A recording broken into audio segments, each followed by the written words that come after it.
Gör nə yerə gəlib çıxardıblar ki, bizi ancaq sarıblar bu qapılara dilənci kimi bu qapıdan o qapıya. Bizi heç yerə getmək olmaz. Necə olur dünənlər Mətbuat İdarəsinin rəisi Nadir Əzməmmədov deyir ki, kişilər rus dili bilmir. 28 ildir Nadir Əzməmmədov bizi ilə perevodçik gedib gəlirdi.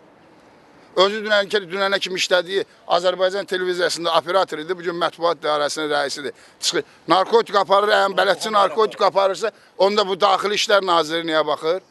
Dövlət Təhlükəsizlik orqanları niyə baxır? Nadir Əzməmmədov narkotik aparandı, bir belə şəxsi kollektivi təhqir eləyir. Niyə bugünkü gün bizi bu idarədən didərgin salırlar? Əmlək payımız verilməsin, maaş verilməsin bizə? Öz vəzifə borcu. Yalandan niyə danışırsınız? Təzə vagonda niyə biz bıraxılmayaq? Hikmət müəllim, təzə vagonda niyə biz işləməyək? Nə vaxta kimi köhnə ayaqqabı geyməliyik? Vaqif fikrin əlindən alır. Vaqif fikir keçərdə. Nadir Əzməmmədov dünənlərin bizi narkotik daşıyan adlandırır. Siz də deyirsiniz işləyirik. İşləyirik, bəli işləyirik. Köhnə vagonda bizim, təzə vagonda işləməyə bizim haqqımız çatmır. Kimin də çəkilir ki, bunun iştirakçısında? Niyə çatmır biz işləmə? Niyə fərq qoyursunuz bu qadın işləmə? Təzə vagon saxlamağına... Qardaş, bu niyə, hansı dövlətdə, hansı ölkədə belə bir qanun var ki, biz təzə vagon... Mənim evimdə 24 yaşında oğlum var. Akşam baxır deyir ata, siz mənim narkotik daşıyırdınız, siz narkotikin çörəyin bizə verirsiniz. Hansı narkotik daşımışıq? Bax, sübut eləsin, Nadir Əzməmmədovun, Abdullah bizə ki, narkotik daşımışsın. Narkotik daşıyan hamısı Nadirin, Abdullahın öz qohum əqrəbəsi olub da. Sən 5 sastavı eləmirsən qadın, 2 sastav qalıbdır da 3. Qaza, Akstafa, Qaradiz, Astara, bir də Böyükəsi. Bu 3 sastava bir belə kişinin hara yerləşdirir, necə yerləşdiriləcək? Sərişin sıxlığı da yoxdur.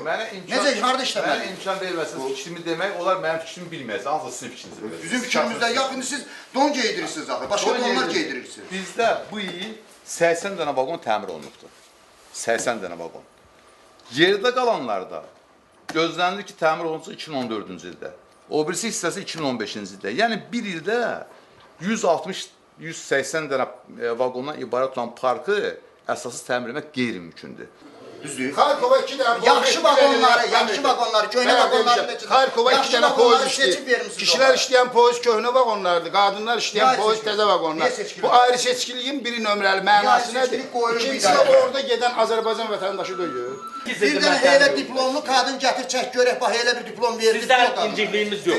Qadınlar gəldi, sizi şəhərlərdilər, uzaqlaşdırdılar. Bəli, mən bu idarədə 22 il işləyirəm. Özüm sırf oxumuşam, bələdçi, xarici ölkələrə bələdçi sənədini özüm seçib, oxuyub və işləyirəm. 22 ildə işləmişəm bu idarədə, yenə də işləyirəm. 2 ildir məni çıxardıb atıblar ki, sən xarici dövlətə gedə bilməzsən. Rusça deyirsən, Rusça oxtarmışam məktəbi də. SSR-nin vaxtında Rusça oxtarmışam məktəbi.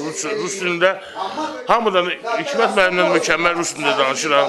İngilis dili, İngilis dilində ondan da yaxşı bilirəm o bildiyim sözləri. Mən nəyə görə getməli deyirəm, sevirəm. Mən özüm Azərbaycan Yeni Partiyasının üzvüyəm. Azərbaycan dövlətə, prezidentimizə qulluq edən adamım. Ancaq qaldım bu dəmir yolunda. Bəzi acam, bugünkü gündə acam.